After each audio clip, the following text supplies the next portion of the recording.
Welcome to Elite 6 Think Tank, an open discussion group with business owners who share their knowledge, experience and skills.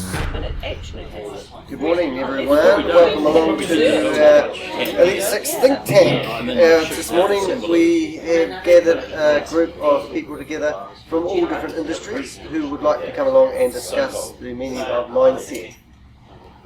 So we're going to start the meeting. Just trying a different intro, that's all. I don't edit this live, it's going to be good. Right, hi. How's everyone's mindset today? Everyone a good one? If I was to talk about mindset, would we talk about those old days where you used to put somebody's feet in concrete and they were set in concrete and they couldn't move? Is that what mindset is? No, this is one of the mafia disposal methods. Mafia. Take someone fishing.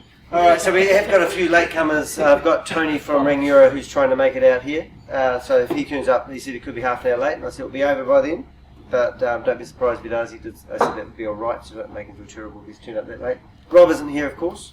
He's outside. Professional, but he's late. Is he talking? Yeah. Alright. So we'll edit that part out of the podcast that Rob is absolutely hopeless at being on time. But he's consistent. Yes. Consistently on. Yeah. Alright, that's good. So welcome along today. If you've forgotten how it works, we've got 3 balls. If you'd like to talk, put your hand up. I'll give you a ball. And if you'd like to talk after the person talking, put your hand up, I'll give you another ball. And then if you talk too long, I'll pry the ball out of your fingers. So it's pretty somber. Yeah. How can we change the mindset of the room? I've been listening to everybody all week telling me that they are struggling with the negativeness tone out there with the, what's that beer called? Heineken virus. The Heineken virus. Yeah. So how do you shift your mindset from a semi not positive one? It's a Heineken virus.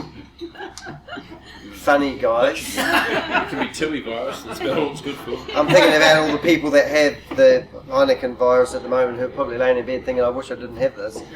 And everyone's making all these big jokes.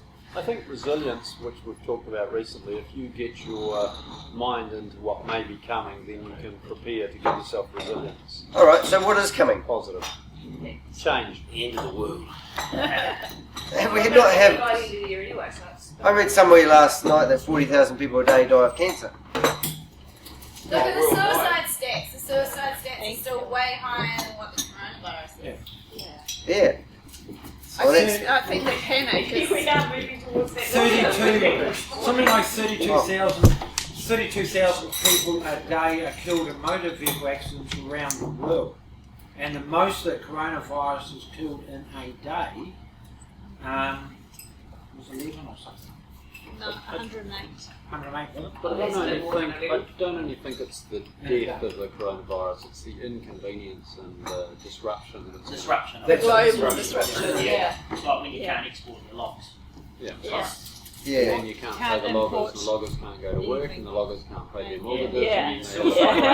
We're feeling it. We're feeling it. Tourists go down. Importation. Oh, it's in France still. Still in France. Yeah, if you are listening to this and you're on the other side of the world and you do see a container full of chocolate, please do not eat it. Send it to Fiona from Cocoa Traders. Desperately. She's now using aeroplanes. Alright, so let's give a structure here, because structure was what we talked about last week, and we're a bit all over the place, so let's think about this. What's our experience with mindset? Have you had a good experience? Does it work? Oh, thank you, Helen. I'm going to shut that curtain. And thank you, Chris, next. Yes and yes. All right. Oh, and David Clarkson, of course. Camera away. My mindset has changed from a glass half full person. No. Yeah, half full. Wine bottle half full, honey. Yeah. Half empty. That's the one. Half empty to glass half full. And I just took on a mindset of being really positive, and it works. I'm just try and be positive in everyday life, be grateful, show gratitude, and I'm a really positive person now. So it does work. Oh, excuse me. There's no ball. we had this problem with you last week. Don't make That's it not very mindset. positive mindset, is it? Chris, It wasn't a please. problem. Yeah, your positive mindset is a really important thing, but it's really hard to be positive all the time, especially with all the negative around. And we all get weighed down and stuff. And one of the things I've probably come around to in the last 12 months or so is really taking some part of your week or a day to reflect on the wins that you've had. Because there's so many little wins, not big ones. And if you add all these little wins up, that you help this person, or you save some money here, or you managed to achieve this piece of work, or you got that thing that's been bugging you for ages out of the way, all these little wins add up. That's quite substantial change, but everyone forgets about actually reflecting and celebrating what they have achieved, no matter how small it is. And they all sit there waiting to achieve the big thing.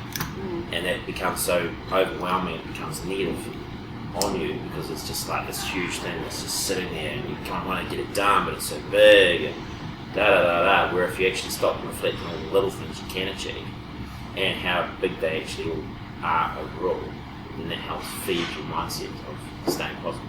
Yeah, I like that. Personally, I think what I found is, I was saying that to Helen the other day, actually, just with, we've had some good success with our online shops, and they've gone a bit flat at the moment, so we went out for dinner, a bit of a celebration of what it used to be like.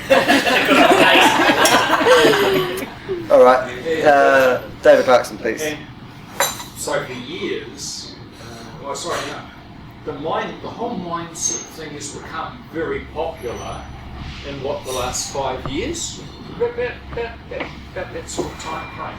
But yet, if you go back to it, Dale Carnegie back in the 20s was pushing the power of positive thinking right from that sort of stage.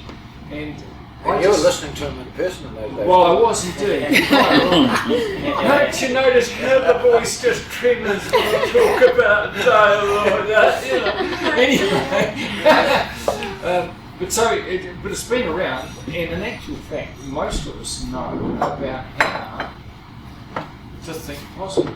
We know the sort of things that we can do to change our mindset and how we think.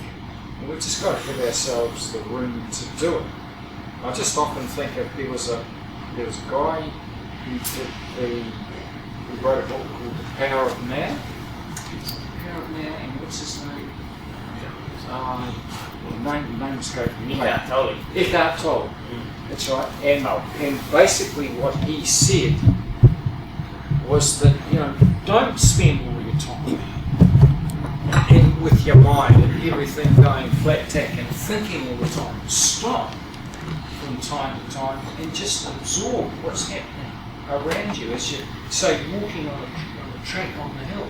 Listen to the sounds of the birds. Listen to the sound of your feet on the gravel and how you're feeling, how your body feels.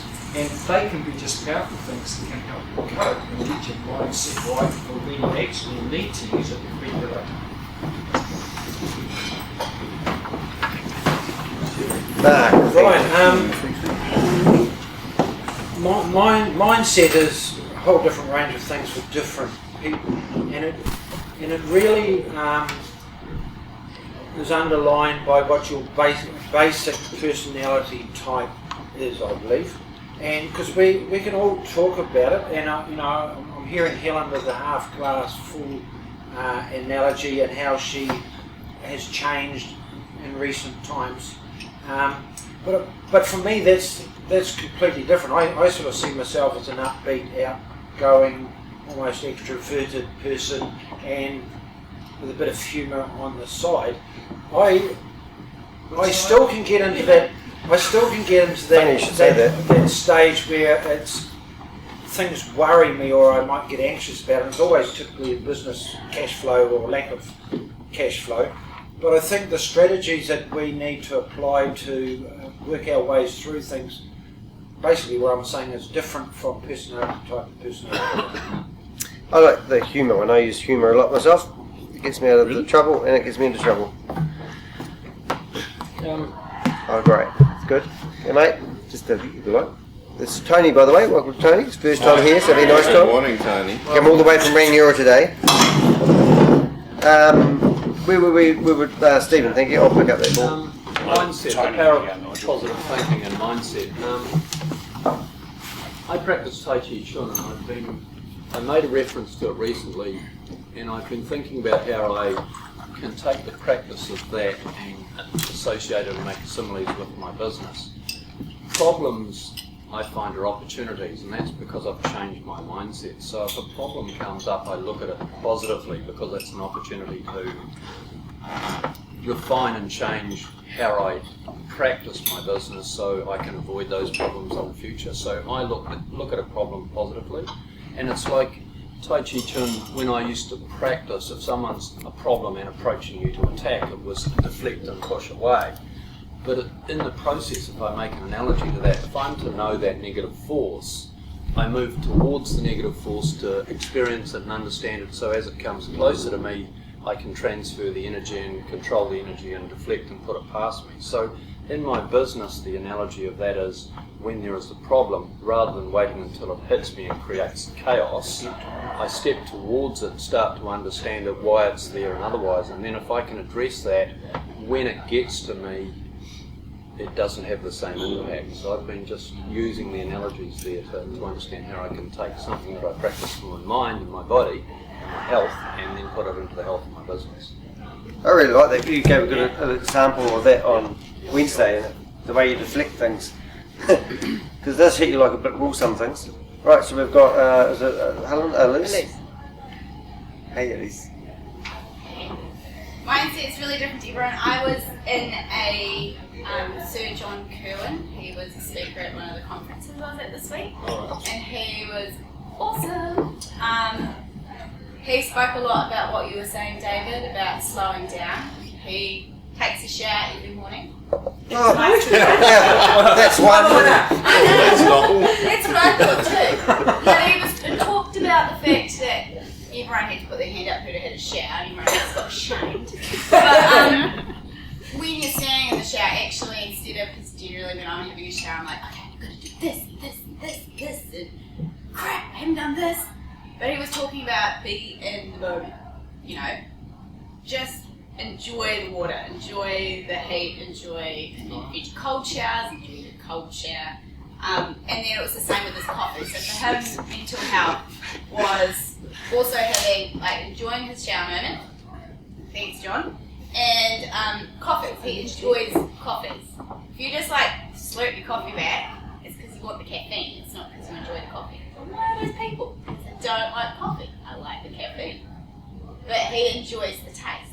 So it's about taking those small moments during the day to become present in the moment.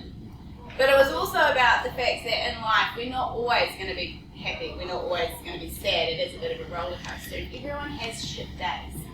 And it's just learning to be able to have processes and steps in place that when you have that shit day, no, it's going to just be a shit day. Might be a shit 2 days, but next week's going to be awesome. So it's about putting steps in place to be able to bring you back to that positivity and into that mental mind frame that you can achieve a lot more rather than just being kind of swirling in a world where you're just going from A to B and everything's just go, go, go, go, go. You think today with technology, everything's 24/7. We're never switching off. And it doesn't mean you have to sit in front of the TV. You might be an active relaxer. You might find it better to go for a surf or go for a run. Some people meditation. Everyone's got their own little thing. But it's about trying to slow that down, because I know for me personally, I am that go, go, go person. I think physical exercise is actually really important for mindset. I always, even though I don't want to do it, we do park run every Saturday morning. It's 5k run. But even we're all done and dusted at the cafe, had a drink, had a coffee, and then we're done and dusted at 10 o'clock. And I think normally on a Saturday morning I might be laying in bed to 10 o'clock. But now I've gone out and you should feel really good. Don't feel good when I'm running around the park. But afterwards I go, yeah, we did it again. And we're doing it regularly. But I feel good being in bed at 10 o'clock on a Saturday morning, so yes. Well, we do that on Sunday. Yeah. But that's the thing, everyone's different. Yeah. So we've talked about showers and we've talked about being in bed. You're just sticking with the naked part, aren't you? I didn't say the word naked. How many people shower in I'm their... thinking about it now, though, Lee. what did we discuss? Oh, Helen, please. Yeah. I changed my mindset by not watching the news. The news was all doom and gloom, and I was so over watching people being bombed and this, that and the other. So I actively didn't watch the news. I would go online and read what I wanted to read, but even then it was pretty horrific, half of it. And it's all sensationalised. I meditate now. I remember David talking about meditation, how good it was for him. And I have an app that I use for meditation. I have affirmations, another app. These apps are brilliant. And then I have another app, a visualization board, so my phone is full of apps. But it has really, really helped my mindset. It really puts you in a positive mood. I was listening to a podcast yesterday, and there was two guys talking, and one said to the other one, so tell me about the problems you have and whatever they were talking about. And he goes, I don't have problems, I have puzzles. So his mindset was changed. Yeah, he calls it a puzzle. So yeah. So Helen goes to bed last night, and I'm downstairs.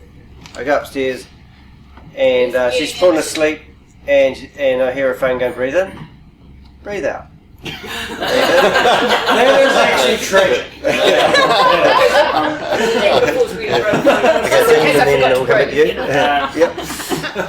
So for me, I find the subject intriguing. I've probably read books for about 20 years on how the successful, I don't even like that word, but how some people manage to live a satisfactory life or mediocre, successful life, whatever, yep. And how others don't. And I think one thing that we underestimate is how important mindset is. I believe that's the fundamental difference between Elon Musk, well, maybe intelligent theories, but maybe, and some of the greats and an average person.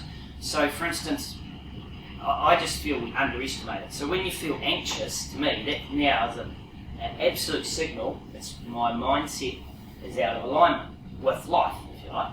So, and underlying that is a belief system, always. That's what forms our beliefs form our thoughts, right? And I don't call them beliefs, I call them decisions because they're a choice. So they form our thoughts. Our thoughts then send signals to our body, which creates our emotions. Emotions are a body thing. So but when they're ingrained in us for our whole life, they're automatic. It's like a high-class sportsman. They'll hit a ball without even thinking, right? We have beliefs without even thinking about them. They're ingrained in the body. So the first thing we feel is an emotion.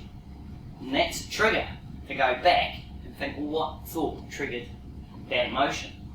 And then when you dig deeper, you'll find, anxious about money, there'll be a limiting belief about money.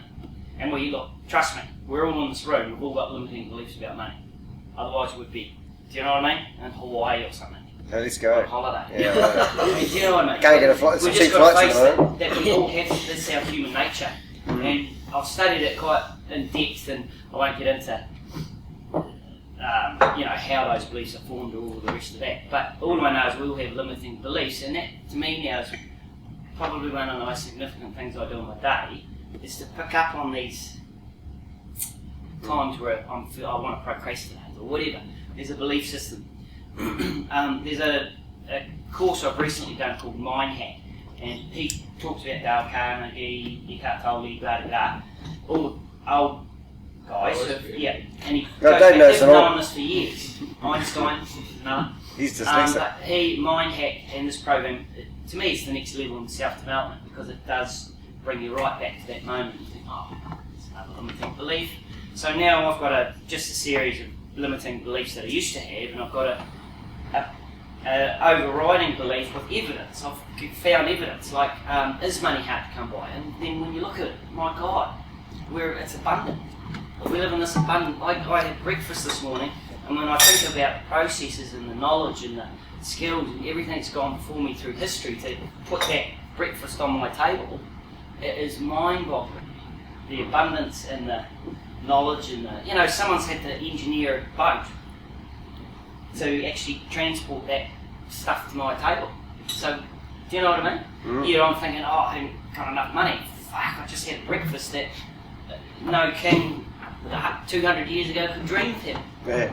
I love that talk. I love all this stuff. I mean, so what I'm getting from that to me is do you believe in what you are? Do you have a belief in yourself and what you can accomplish? We all have limiting beliefs. Yes. So I think our purpose is to go through and figure out that's another fucking bullshit. So Richard Branson. Well, it is. It's all bullshit. Richard Branson, he would never feel anxious around money. I can guarantee it. Not that I'm in his head, but he will not because he's a millionaire either. While he's going through that process, he would have just had this abundance mentality. I guarantee it. Well, money follows you. Yeah, and abundance isn't only money either. Abundance is abundance of friends, love. You know. I feel like we need a group hug, everyone. I'm up for it, Danny. Only ones we can food who he showers. That's really set a good tone for this meeting, actually. So thank you for that. Was the Mind Hack online or was it a course somewhere? It's online. Yeah. Who's it through? I can't remember his name. Okay. Yeah. Impact Theory. I've seen him on that. You know that guy, Impact Theory, interviews with different people. Yeah. We did have Nige, he gave the ball back. It was more just a case I wanted to follow up with a comment from Helen about how you do the picture boards. I'm just curious to know about So all over the fridge, mate. Right. That's all my aeroplane photos on the fridge. Pinterest. Oh, the Pinterest, Yeah, right. so I have a board on there, and you can make some boards private. I've made that one private, so you just Are you on Pinterest? No. No, it's quite good for that sort of thing. Yeah. Okay, thanks. Helen and I know this too. Right, Rob. Who's first? Rob, go on, say it, mate. I was driving back from the gym last night and I was listening to the Psych Files, and this guy rattled off a quote and he didn't know who said it. Extraordinary claims require extraordinary evidence. And he was talking about that there's a lot of self-talk that automatically happens in our mind. They are often extraordinary claims, but we never investigate whether there is extraordinary evidence behind it. The thing is that if we don't investigate what's behind it, if anything happens and we go, I can't do that, or that always happens, or whatever, then most of the time that's not true. However, we never investigate the evidence behind it. So I might have told the story, but I was over in Aussie running a course for people who stutter, and this guy gets up about 8:30 in the morning and he stuttered his way through the sentence, and he fluently said at the end of it, I always stutter in the morning. So I pulled him up on that and I said, do you always stutter in the morning? He goes, yeah. And I said, did you stutter then? Oh, well, most of the time I stutter in the morning. I said, well, what's most of the time? So we went back through what he had actually said, and we were listening as well to how fluent he was when he was saying it. I said, the fact of the matter is, mate, I said you could stutter any bloody time of the day. It doesn't matter whether you're tired. It doesn't matter whether it's in the morning. The fact of it is that A, you can stutter any of the time. B, you will only stutter on 1% of the words that you say, but you will focus on that 1% 99% of the time, and it will become this big glowing light. But if you keep on automatically saying those things like, I always stutter in the morning, I always stutter when I'm tired, that's your belief. You're confirming this untruth every time you say it. And we had to pull people up on that, but I heard a comment earlier on about, are you a glass half full or glass half empty? I'm glass half empty, and I'll tell you what, because if your glass is half full, there's less room to find new solutions. But if your glass is half empty, whoa. There you go. That was Rob Woolley. And can you please, just in a second, tell us why you were 10 minutes late? I was 10 minutes late because I was having a more important conversation outside. Jesus. David Harkin. Yes, just going on from what Rob and Dean both said, for me, the essence of it is that the key thing for mindset is the fact that we can say to ourselves, I can change. Because this comes out of the beliefs. If you finally track down and sort yourself through your beliefs and why you're feeling like you're feeling, I can actually do something about it. And that's the essence of it. I can do something. And going back to Rob, the way you recognise that you can do something is by actually going in and looking at the evidence and asking yourself why, and then saying to yourself, why not? Because to my mind, that's the name of the game. It's actually deciding why not to giving up some of those limiting beliefs that have stuck with us for years and years. Think about them, look at the evidence, and then say, why not change? So if you've got a good mindset, then why does some negative things disrupt it so much?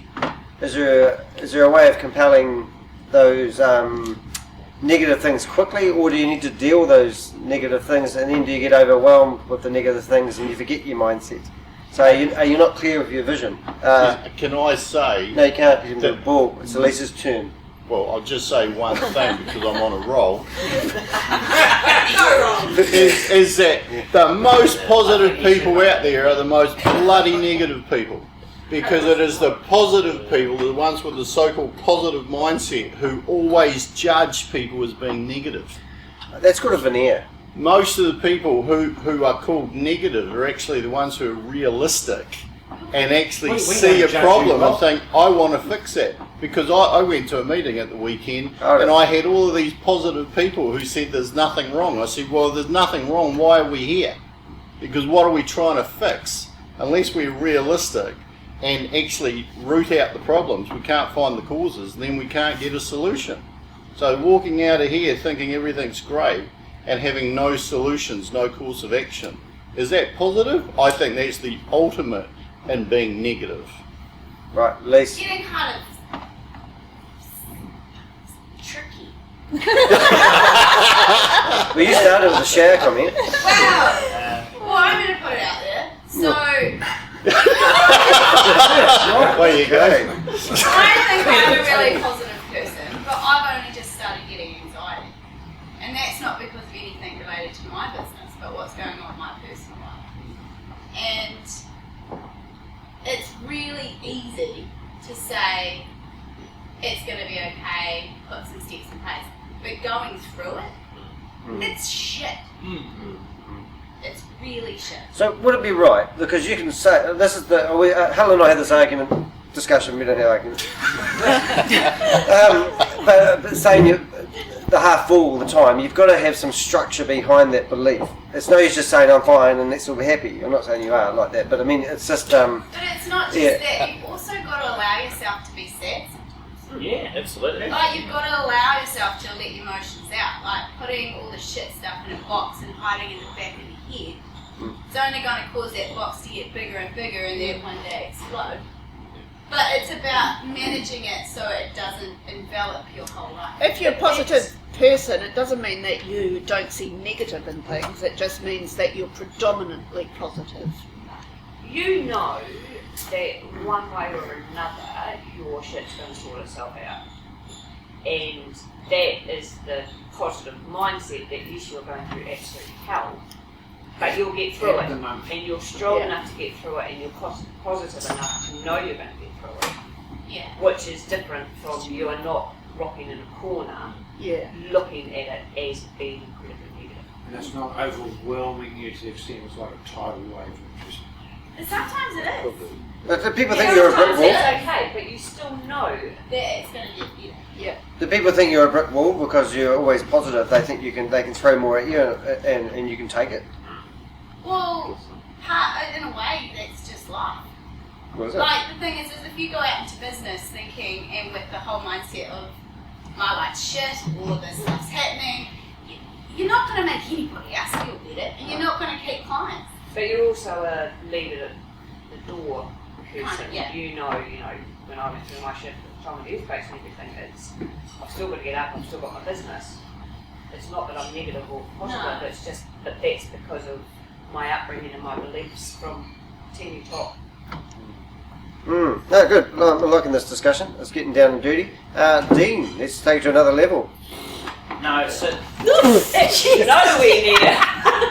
Jesus. I thought the only needed to talk. That's why we don't video the podcast. I kind of think there's two levels to like there's one like there's the Tony Robbins of this world or the mind hack where you look at you've got issues right at home or whatever, and it's like the death of it's essentially like the passing it can be when a relationship it's like it's the death of a loved one kind of thing.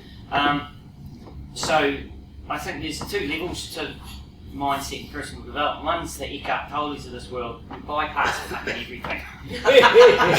Where you're at peace with the world, right? So Eckhart Tolle, if you're practicing and I don't know, but shit, that's the journey. Oh my god.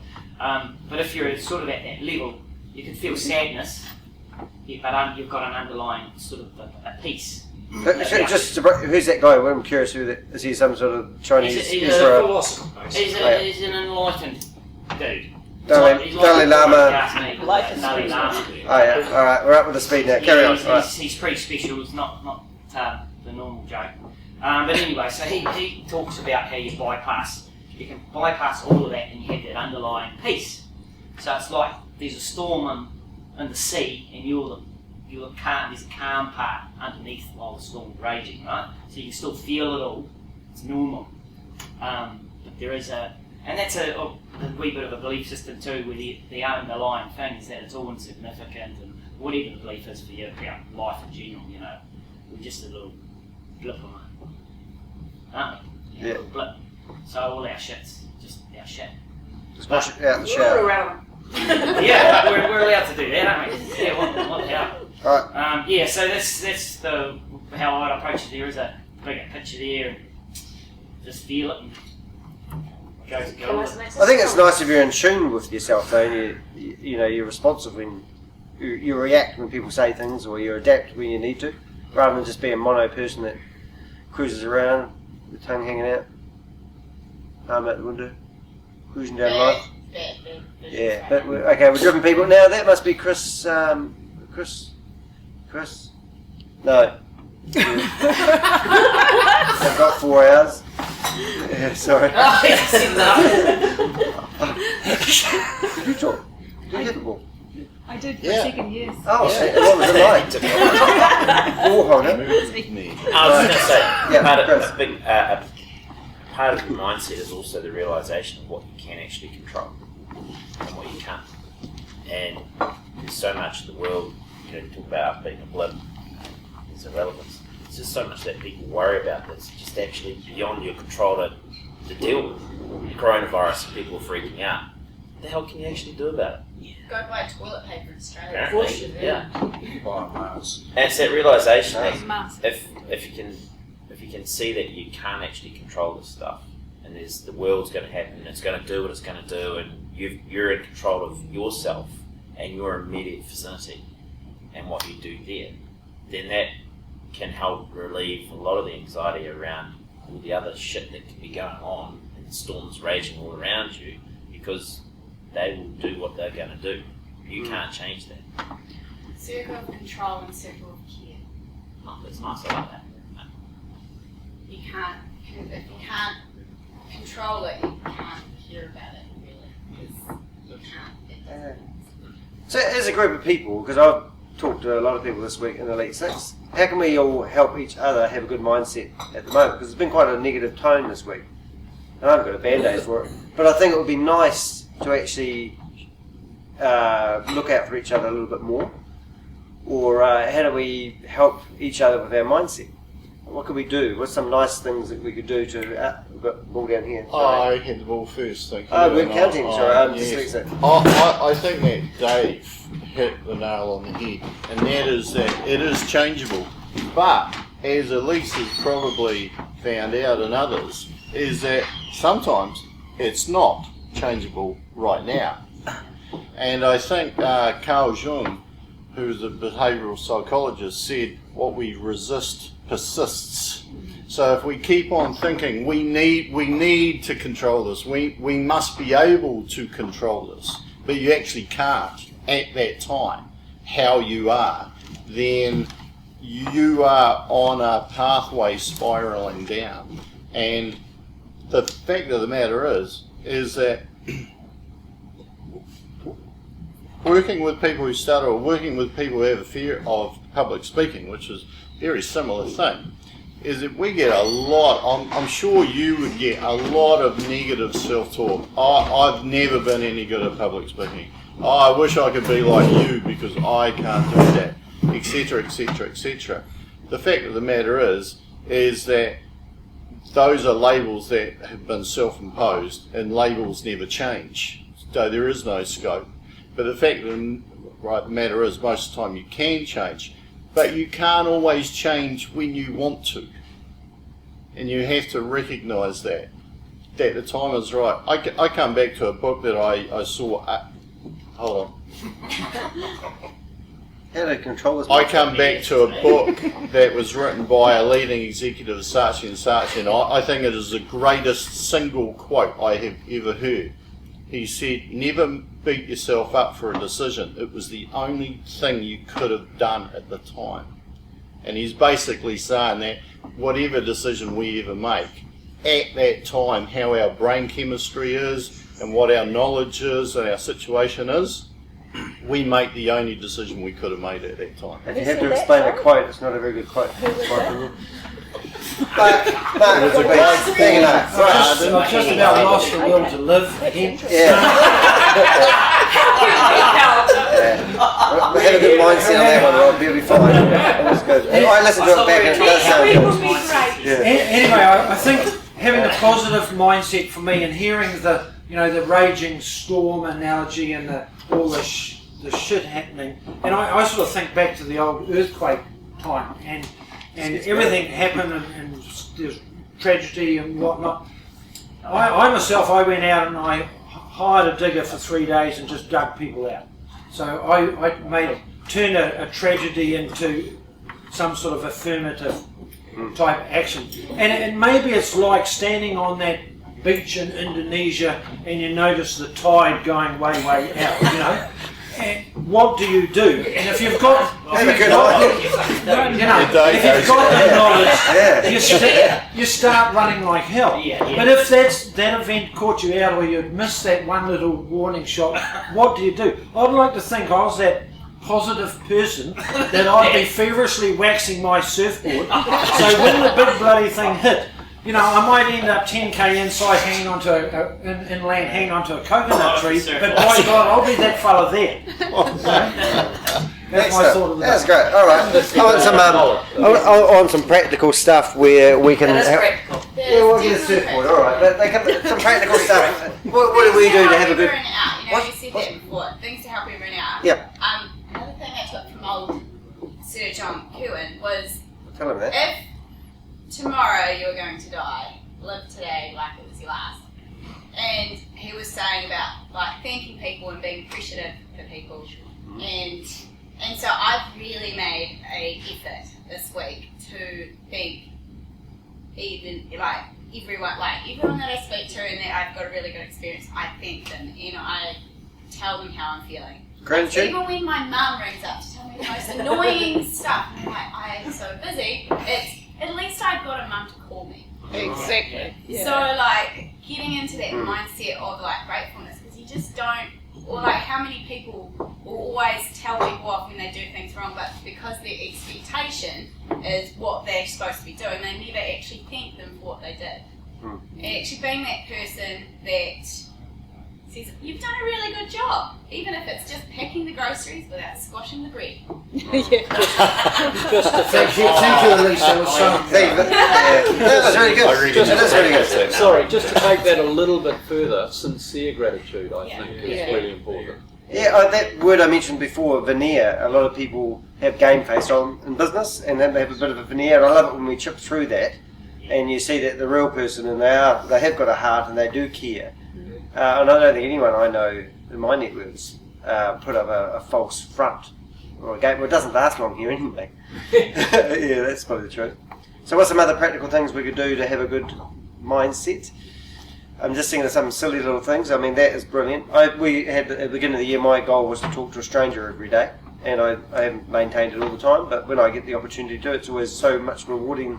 We do it though. Yeah, we do and it it's as a much laugh. as we can. And it's really, it's a really nice feeling, hey, talking to people you don't know. And yeah, it's great. That's what And no one's told us off and said, don't speak to me. That's what a mirror's called. Do you want to talk about you talking to yourself in front of the mirror? You don't know that. Great conversation, isn't it? And just smiling at people when you go for a walk. That's really nice. I think also, that other thing I heard earlier on was celebrating your successes. What is a success? It's not got a big job, and it could be just something silly like a daily. What's something daily that you could?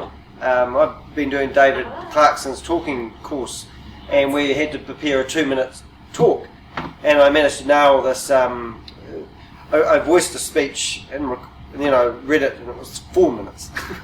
So I had to cut this out and get it back to 2 minutes, and I got it about 2.5, I think, and it was really good. But then I had an opportunity to do that speech in front of a video camera. I was doing some advertising for Elite 6, and I said, can I practice my speech on camera? And all the rehearsal and everything about it, I nailed it, I feel. I haven't seen it yet, hopefully I have. And then I said to Dave yesterday, because we have a chat each week, I said that's actually been 3.5 years in the making, getting a 2-minute speech. It was a 50-minute speech. It was a speech in front of 100 people. It was a PowerPoint presentation. I've done it 10 times, and all of a sudden I've refined it down to and the videographer, after he saw it, he said, that was amazing. And I've just been doing, in the last hour previously, I've been trying to do a couple of wee lines, and I had to rehearse it over and over and over again, and I just did this one take of a speech, and nailed it. It's made my week. And I think, well, actually, it's not just that moment. It's actually a collection of things, the way we live our life, our principles, our whatever's, and that one moment nailed it. So that was my moment. The rest of the week's been shit. Oh, you got one? Yes. I heard you talking about there's been a negative vibe. I've had a fantastic bloody week. I had my fantastic week stems from my non-fantastic weekend. As I say, had a weekend where basically everybody had their heads in the sand, and if anybody told them what reality was, you got shot down. So I got told to shut up at one time, and I stood up and I said, no, I'm not. I'm here in an appointed position to do the right thing. So the right thing is, to me, is to look at reality, right, and not a blanket term of what reality is, but actually the specifics of the reality. So, for example, if you're in a shit financial position, you don't say, oh my God, I'm bloody broke, right? Go and investigate just what is your financial position, right? Have a look at it, right? And think, this is what it really looks like. So now that I really know what it looks like, I can really take steps to cure it. But there was one thing I heard the other day, which I heard from a source which was outside me, and I thought I was the only one who came up with it, is that always phrase your sentences to where you're going, not where you want to get away from. So, for example, right, when we are on courses for people who stutter, we'd never say, I don't want to stutter. We would always say, I want to be fluent, and this is how I'm going to do it. So you're always talking about where you're going, which is the good place, and I think that's being positive. But you've got to be realistic in how to get there. Well said, thank you, Rob. I got told off yesterday by a Scottish lady who said all Kiwis, it's quite broad, all Kiwis like to fluff things up and to make things good. She's like, I would rather people be straight to the point. Send it to me. Oh, that's a good answer. That is a good answer. It was just great. I was like, I usually am straight to the point. She's like, you see, we could get this done without having this sign, and now we need to get the sign. It's like, we generally do it. We really will be. Well, you should have told me that to start with. I said, okay. But it just it was her observation. She's been in New Zealand for 10 years, and that's how she thinks of Kiwis, that we always trying to do things positively, but really we need to be a little bit more harsh. Well, I go to bed and I get my feather pillow and I fluff it up and then go to bed feeling good. Fluff it up's great. Dean. Okay. What I was going to say. Just ad lib like Rob. Yeah, I'll ad lib. So one of the other things I do for making myself feel better is that, and this really helps me, when I realise we're all fucking useless, and I'm just another useless one doing my, just trying my best. And I have got a little saying to the kids is be better than me, kids. Just be better than me. Oh man, that sounds depressing. That. No. I get where you're coming from with that. I've done my job. They come through life and they're better than I am. I'm wrapped. You know what I mean? And I've set the bar. Not. I'm laughing. Interesting enough. Okay, you carry on. We're not human beings. We're human becomings. So we're never the same. Like I'm not the same. Hopefully, I'm not grumpier today than I was yesterday. But hopefully, I've eliminated a bit more. You know what I mean? So we're on this journey, and the same thing about goals. I say this about kids. It's not the end goal. It's the journey the goal forces you to take. It kind of forces you, and that's why I'm in business. Is because it's challenging. That's probably a negative belief, but it forces you to grow. Oh, what you just said, is it okay to be negative? Yeah. Yeah, I reckon. Oh, yeah, that's because cool. like I say, we're fucking useless, so we're going to have days where we're just more fucking useless. Or just feeling sorry for yourself. I think if you own up to it, if you own up to it, it's really good. Yeah, so that's good. I'll have to change this to an R-rated podcast, but that's okay. It's all right. It's a trading. It's nice to have people around us who feel that they can say we're being asked. Yeah. I think that's really great. I always remember, I worked for Noel Ling for a number of years, and one of the things that he used to say, he used to talk about change and decision making, and he used to say, just because this was the right decision to make yesterday doesn't mean it's the right decision to make today. Look at the decision that you've got to make and make it.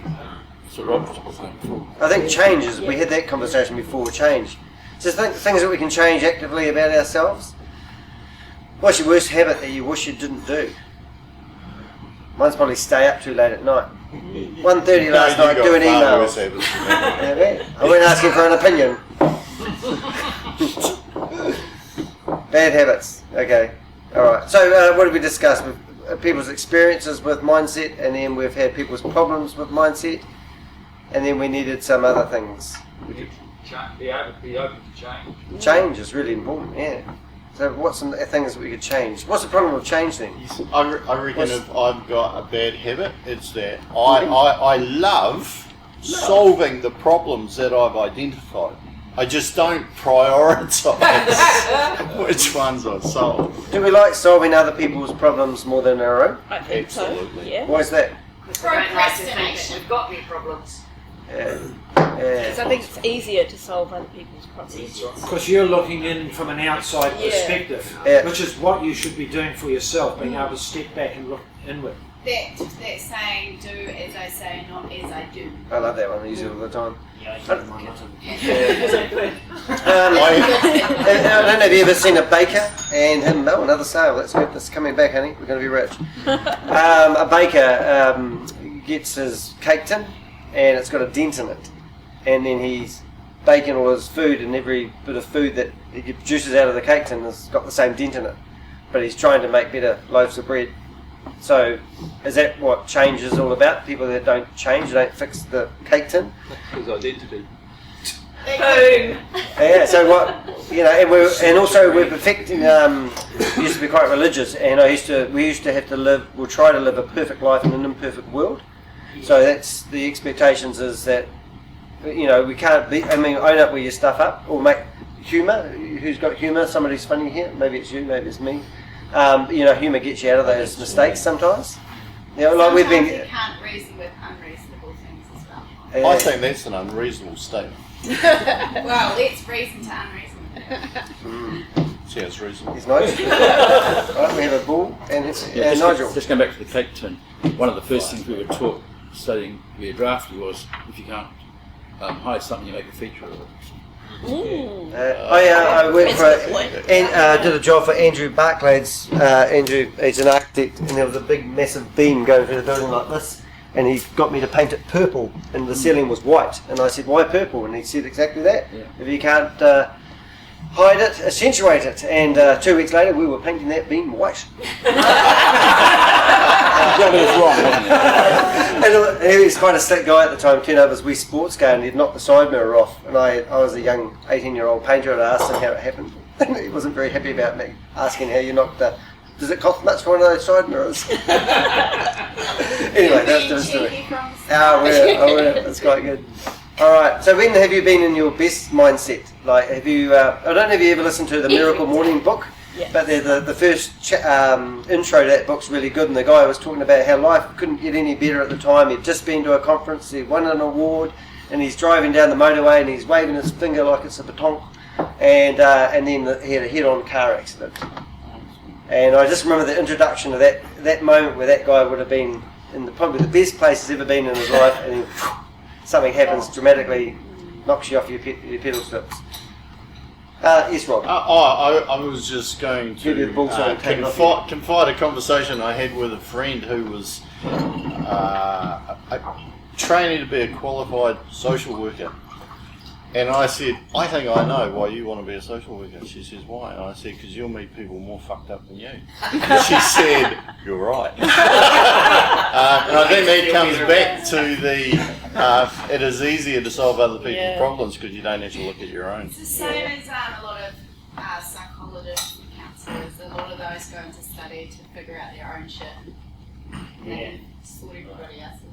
I think that's probably good because they relate. It's probably why I'm good at helping you guys. Right, the other day I talked to Elise, she always makes me feel better. Yeah? Honestly, if you're birthday, come talk to me. I make everyone's life. I think being open and sharing your problems and all that is really important. That's what I love about what we do here. But why not? It's when people. I feel sometimes I get drained. Sometimes I feel like I can help somebody, and I feel alive when I come out of a conversation. Other times sometimes I just feel like, oh my god, I've just been sucked out of all this energy. Yeah. But you asked the question, when do you feel? When do you feel good? And I feel good after I've helped people. And the old saying, double win. You win, then I win. And I think that's a mindset thing as well. Helping people is a great way. Yep. Helen, one of the last comments before we ask for takeaways. To get a positive mindset, do not hang out with people with negative mindsets because it just brings you down. That energy drain. Yeah, they are. Yeah. Yeah, you are what you feed on, isn't it? Yeah. And apparently you are the sum of the 5 people you hang out with the most. Yes. Oh no, I hope not. Yeah.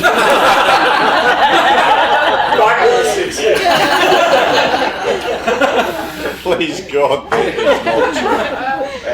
I actually think that the difference between a negative person and a negative situation is that some people will talk about their problems and then say what they're going to do about it, and some people will just talk about the problems. And I see that little bit on the end about, so what are you going to do about it? Here's what I'm going to do about it. Just turns everything around.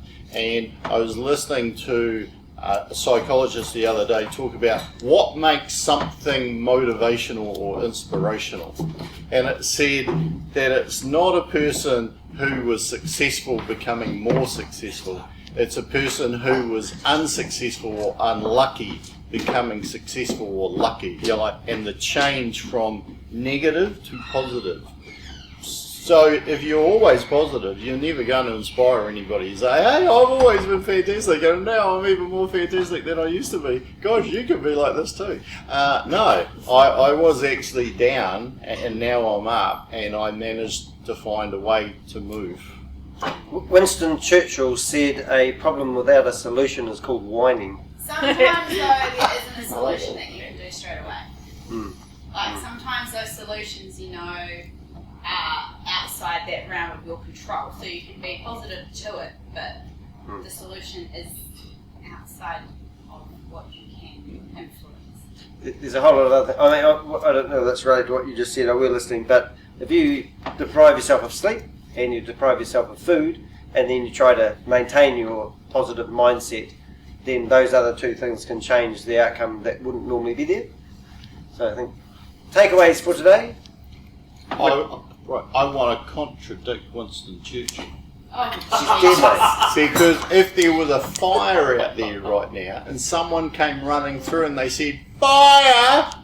and we'd say, Problem. "Sorry, that's a problem. Unless you got a solution, you're just whining." Fire leaves the building. So The actually, solution is So you might just come and say, "Everyone please leave the building," and then everyone would say, "Why?" yeah. That's you probably would too. Yeah. Just remember, for every wine there's a cheese. Yes. Alright, so takeaways from today. All problems can be fixed, but not necessarily when you want them to be. Mindset. Takeaways. And sometimes mindset. the person themselves is the problem. They've got to step back out of themselves and look at it a different way. Okay. And be prepared to change. Change. Allow other people to help you As well. change as well. Dean, what did you learn today? Because you gave a lot of wisdom away. Deep meaningful you thinking. put me on the spot. I know. I think I handled it. There is. Here's Sean. Hey guys. Okay. hi. Wait a Excellent second. timing, buddy. Sorry, he's got presents for us because you guys are all full of germs. Enjoy the feeling of helping somebody. He is. All right. So next week's topic. Nigel. Stay focused. We're on here. Stay focused. We've just been handed out some breath freshener. Labels. I don't really have other labels. There's only a label with that. What is it? But don't Breath do that. freshener. Don't do That's that. not. Is this your Coronavirus. Yeah, secure. Oi, topic for next week. I'm not going to pick it myself. What's the Change. It's got on it, not for sale. Thank you. Yeah. Appreciate it. Hand sanitizer. Thank you. Topic. It's hand sanitizer. Okay, topic for next week. Hand sanitizer. Gratitude Gratitude. Gratitude. Oh, right. Gratitude. Thank you. I've got one in my car. But it is drinkable. All right, so we'll talk about gratitude. Stick it around the front. Yeah, right. Put it in my pocket. Gratitude. We're talking about gratitude. Is that too heavy for you? No, gratitude. Sounds good. Okay, gratitude it is. Thank you for listening. That's 57 minutes. Somehow we lost 3 minutes along the way. It might have been because we were waiting for Rob Wooley to get off the conversation that he was having before he came in. Ta-da! Thank you for listening.